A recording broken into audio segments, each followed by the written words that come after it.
Hi guys, welcome back to my channel. Christina from Candles by Stina here. In today's episode, we will be making candles and room sprays. We are also going to be diving into the Lindsey Clancy case. This is the Massachusetts mother who is currently on trial for the murder of her 3 children. Prosecution is claiming she knew what she was doing. This is a methodical, planned out murder. The defense is claiming she was struggling from postpartum psychosis / depression. Her friends, her family, her husband knew that she was struggling with thoughts of harming herself. For months, she had checked herself into a mental institution the beginning of January of 2023. These crimes were committed January 24th of 2023. I want to know where you guys stand on this case. There is a ton of social media buzz going on both sides. Let's talk about it in the comment. Okay, guys, while we wait for our wax to warm up, we are going to tab up some wicks. Can't make a candle without wicks. So while we get all of our stuff all set up, let's dive into the beginning stages of Patrick and Lindsey. So Patrick and Lindsey met each other in May of 2013. They were introduced by Patrick's cousin, who was Lindsey's college roommate at the time. In July of 2013, Patrick and Lindsey started dating.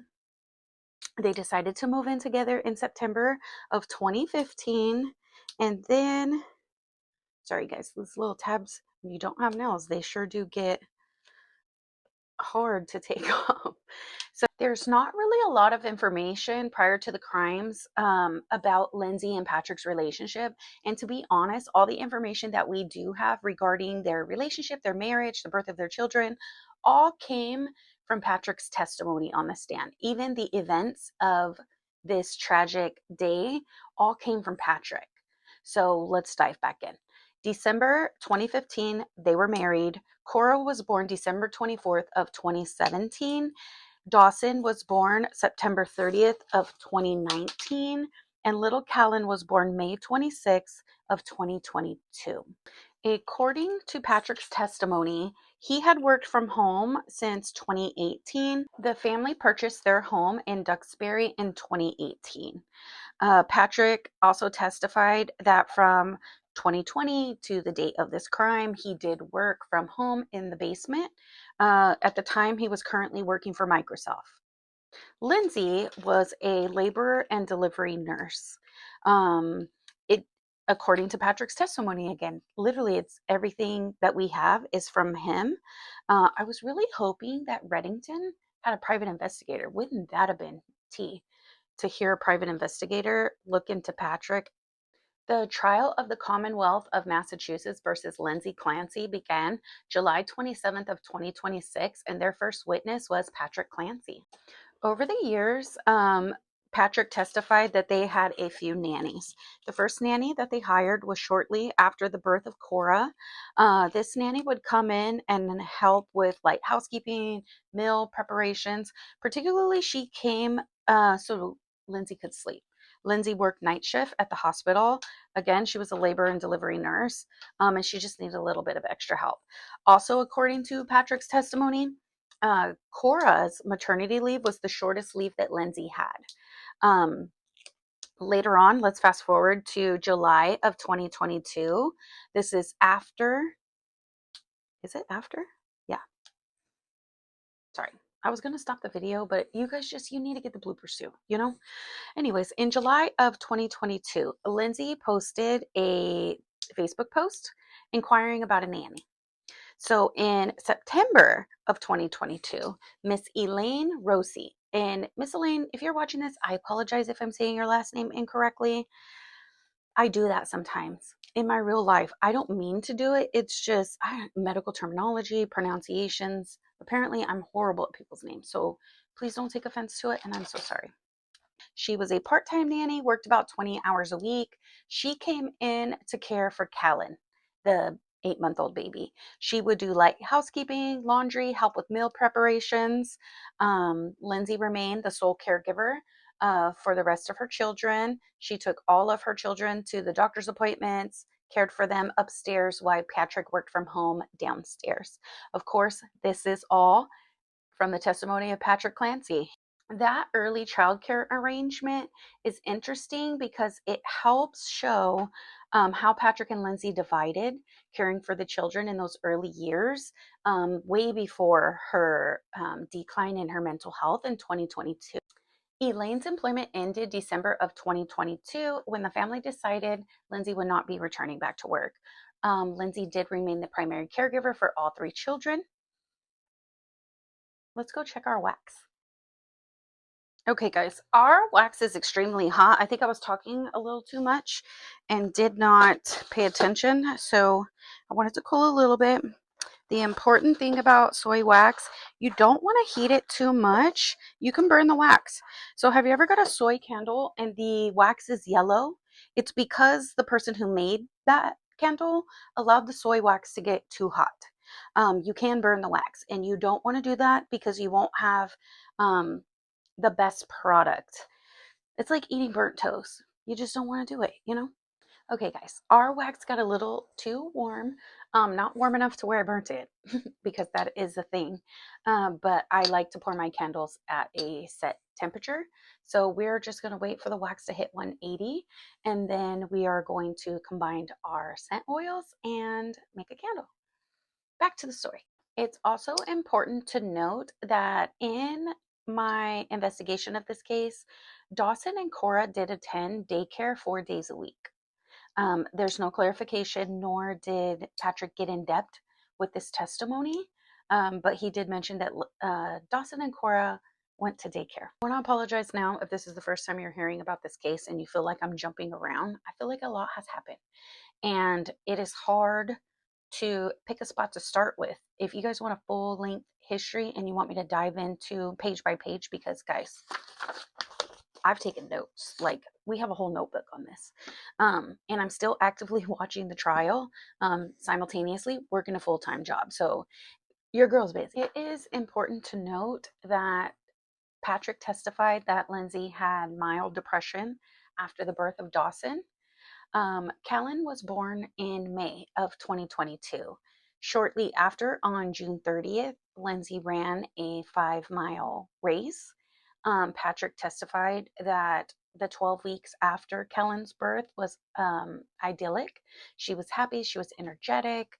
The family did not report any changes in her mood and or mental health until approximately August.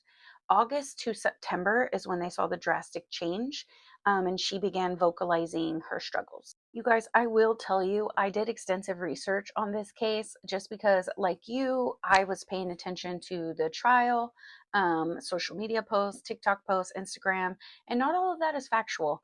I did do a deep dive into the testimony in trial. I also did as much online research as I could. I even requested court transcripts that aren't available yet until the conclusion of the trial. But it is important to dive into the months leading up to these murders. I don't want to say murders. I want to use the word tragedy because that's what this is. This family was forever changed after January 24th of 2023, and that's irreparable. Like, nobody can ever come back from that. She is forever changed. Patrick is forever changed. And I know that online they are tearing him apart because he moved on. We're not here to judge. We're not here to speculate, but I will say I did dive into that man's life. It's also important to point out that in a 4-month span, her mental health deteriorated drastically. There was not a lot of testimony from Patrick on like mood swings or how the day-to-day was. And I also feel, honestly, I'm not going to tell you how I feel, but it's hard to gauge somebody's mood when you're not around them constantly. You're working from home. You are working from the basement. I don't know if this is the best angle for you guys, but it's working for me. I have a lot of natural light coming in from the window, so I'm really hoping that this comes off well for you guys.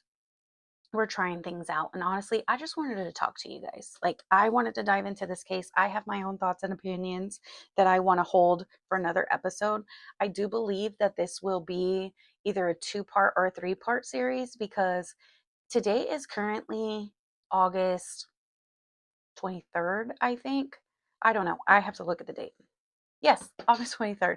So tomorrow is projected to be the closing arguments. And if they keep the same schedule, we are thinking that the prosecution and the defense will give closing arguments. I don't know how lengthy the prosecution is going to be. She does seem to be a bit drawn out. But the jury is going to get this case sometime this week. The defense has already rested its case, and we are going to have a verdict. Again, it is important to note that this trial that is currently going on isn't about Lindsey's guilt or innocence.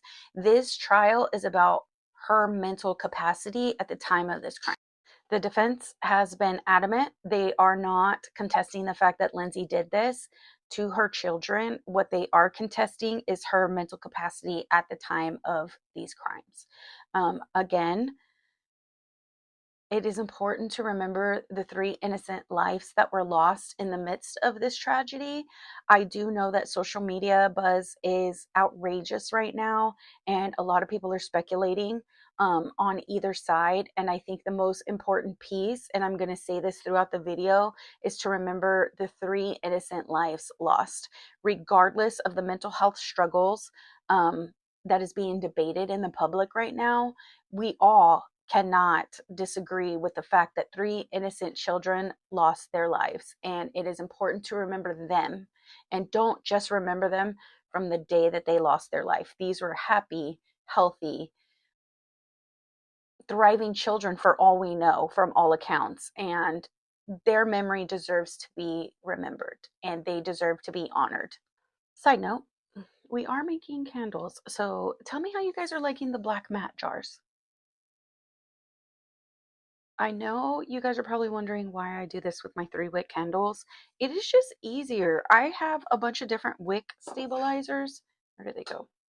And the 2 sticks with the tape seem to hold the wicks the best for me. I even have these little metal ones. These are good for single wick candles. Do what makes you happy. This is what helps me. It keeps my wicks centered. They don't move after the wax is hot, because your wicks will dance around in the candle, and you need them to stay put while your candle is curing. So don't judge me. Lindsey was open and vocal about struggling with insomnia. It does appear that her anxiety and depression increased the closer she got to returning to work from maternity leave. She was suffering from insomnia, depression, anxiety. She could not sleep at night. Constant worries about the children. It made her seek help. So she did go to her follow-up appointments, had conversations with pretty much everybody in her life. Her mother, her mother-in-law, her husband, her nanny. So her mother-in-law did refer her to a psychiatrist that could help her. I'm going to try to insert different videos from the trial here so you guys can hear from them. I can see, according to court documents, that her first medication was Zoloft. It was September 15th is when she received her first prescription for Zoloft, 25 milligrams from Jennifer Tuft. Now, Jennifer Tuft was one of the prosecution's witnesses, and she did not come off well. She didn't come off very confident, and she also, and this is strictly my opinion, I want to go on record by saying this is my opinion only, from my observations of watching the trial. Lindsey saw a number of providers in that network of physicians, and none of them were talking to each other. They would refer her to another therapist who would prescribe her a different medication. I don't know if they were looking at her medical records. According to Jennifer Tuft's testimony herself, she never looked at the medical records to know if other physicians were prescribing her medications. Did you ever in this visit see signs of mania? No. And is that something you look for? Yes. And did you ever see signs of delusions or paranoia? No. How about psychosis? No. Would it surprise you to know that they indicated that they couldn't treat her as a woman with postpartum psychosis or postpartum depression or postpartum anxiety or any of that, because their opinion was that she was suffering from an over-medication? It would surprise me, yes. Jennifer Tuff was not the doctor who prescribed her the Seroquel. I know a lot of people are focused in on the Seroquel. Me too, peak interest. Like, they had her on a lot of different medications that is concerning. Why didn't you have to titrate the 50 milligrams of Zoloft? You mean to stop it? Yes. Because it's still a very low dose, so it can be stopped right away.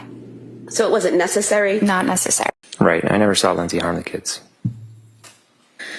And did you also, as a result of these statements, suggest an appointment with nurse practitioner Gelada?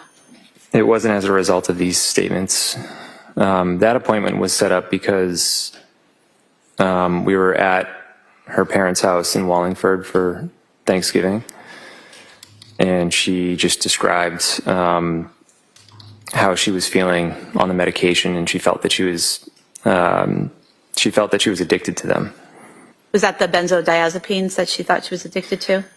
Primarily, and then she was taking Seroquel at the same time, and she might have been taking Trazodone or Remeron, I'm not sure. Okay.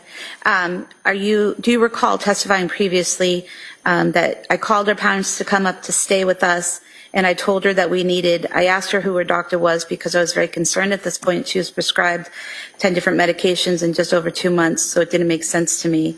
And then you said, so after her parents came up, she said, I have a remote meeting with Rebecca Gelada, and you said, no, it has to be in person.